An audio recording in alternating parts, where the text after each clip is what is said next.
Assalamualaikum warahmatullahi taala wabarakatuh. Nama aku Asfar.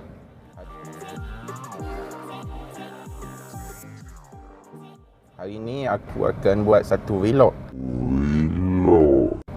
berkaitan dengan kerja-kerja pest control. Jadi kerja-kerja pest control yang aku akan buat hari ini melibatkan kerja berkaitan anak-anak, berkaitan dengan lipas, berkaitan dengan tikus, dan juga kerja-kerja sanitasi. Ialah musim PKP, aku dapat beberapa job lah berkaitan dengan sanitasi. Aku akan tunjukkan juga. Biasanya aku akan mulakan kerja seawal 9 pagi dan berakhir lewat malam lah. Lokasi pertama aku adalah ke Ampang, iaitu kerja-kerja pemasangan above ground station untuk rawatan anak-anak. Pemeriksaan keseluruhan rumah akan dilakukan bagi memastikan terdapat anak-anak yang aktif. Kemudian, stesen umpan akan dipasang dan akan diletakkan di tempat anak-anak yang aktif tadi. Umpan anak-anak mengandungi bahan aktif iaitu clofazurol, di mana umpan ini akan menarik dan seterusnya menghapus keseluruhan koloni anak-anak. Lokasi seterusnya ialah ke Kampung Kerinci, iaitu kerja menyelenggara TRBS untuk rawatan tikus. TRBS akan dibuka dan seterusnya akan dibersihkan dan kemudiannya akan digantikan dengan racun tikus yang baru. Sebanyak 25 unit TRBS perlu diselenggara pada hari ini. Kerja penyelenggaraan ini dilakukan setiap bulan bagi memastikan tikus tiada di kawasan tersebut. Langkah terakhir ialah mencatat tarikh sebagai rujukan aku. Lokasi seterusnya adalah ke Kota Damansara.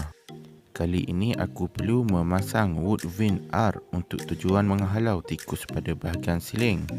Penyediaan dispenser ini aku lakukan sehari awal supaya kerja pemasangan boleh disiapkan dengan cepat.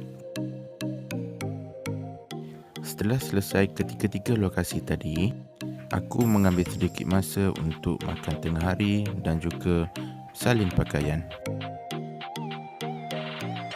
Lokasi keempat adalah ke Shah Alam, iaitu aku akan melakukan kerja-kerja nyakuman untuk COVID-19. Kerja dimulakan dengan membuat semburan hydrogen peroxide, iaitu di keseluruhan kawasan ataupun hard surface.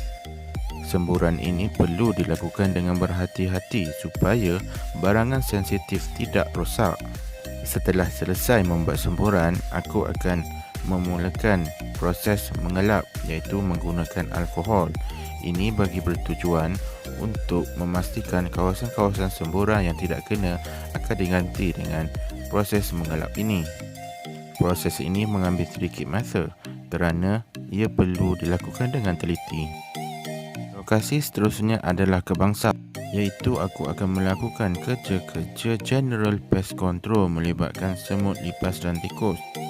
Ia bertujuan untuk memastikan restoran tidak diserang oleh serangga-serangga yang aku sebutkan tadi. Kerja-kerja adalah melibatkan semburan pestisida dan juga kawalan tikus, iaitu aku menggunakan kaedah TRBS. Kelebihan menggunakan TRBS ini adalah racun tidak mudah rosak dan tidak perlu terlalu kerap untuk menukar racun tikus. Seterusnya aku akan ke Ampang untuk melakukan kerja-kerja meletak gel bait bagi merawat masalah lipas di restoran. Salah satu tabiat lipas adalah terlalu suka untuk tinggal di kawasan crack and crevices. Disebabkan itu, aku menggunakan kaedah gel bait untuk mengumpan lipas untuk makan dan keluar mencari bait. Kaedah ini sangat bagus untuk mengawal lipas.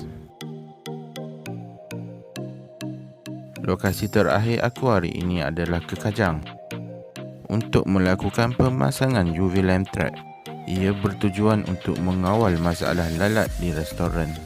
Proses pemasangan ini adalah terlalu mudah dan mengambil sedikit masa. Fungsi utama UV lamp trap ini adalah untuk menarik lalat pergi ke kawasan UV dan akhirnya lalat itu akan melekat pada klubot yang disediakan.